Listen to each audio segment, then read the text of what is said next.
We're going to go to our lightning round for Martha Shulski, Ed Kearns, and Julia Kumari Drapkin. Beginning with Julia, what's the first thing that comes to mind, unfiltered, with reckless abandon, when I mention current U.S. Senator James Inhofe? Snowball. Snowball. Yeah, he famously took a snowball into the U.S. Senate chamber to say that global warming is not happening. Ed Kearns, what's the first thing that comes to mind? First word or phrase. We're going to keep this word or phrase. Ed Kearns, what's the first thing that comes to mind when you hear Florida Governor Rick DeSantis? Data. Data. That's the first thing that comes to mind for every question. Julia, what is the first thing that comes to mind when you hear donut economics? Awesome. Everybody should eat them. The donuts, the donut economics.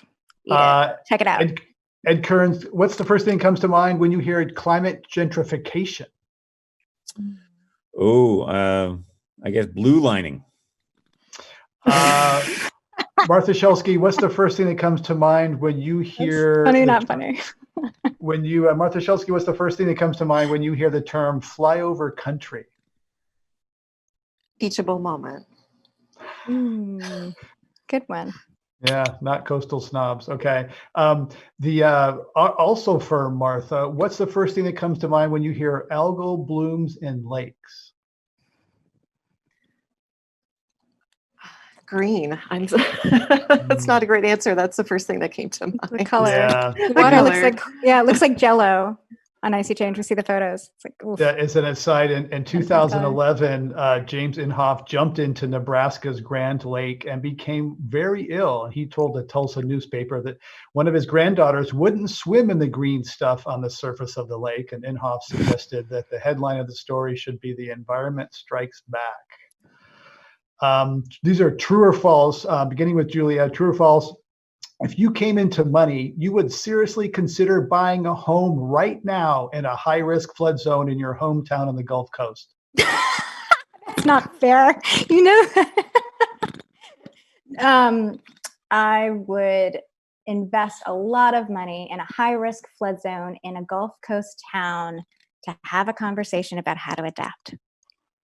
So that's not true or false. That's just truth. Yeah. Okay. That's how I would do with it. Ed Kearns, true or false? You would buy a home on the coast in your hometown of Miami. False. True or false? Martha Shulski, the national climate conversation about flooding appropriately focuses mostly on the three coasts. False. True or false? Ed Kearns, climate models are flawed. No, true. True or false for Ed, significant parts of Miami will be abandoned due to rising seas. I think that's uncertain, I would say at this point. And I would say, back to the previous one, I would say that all models are wrong, but some are useful.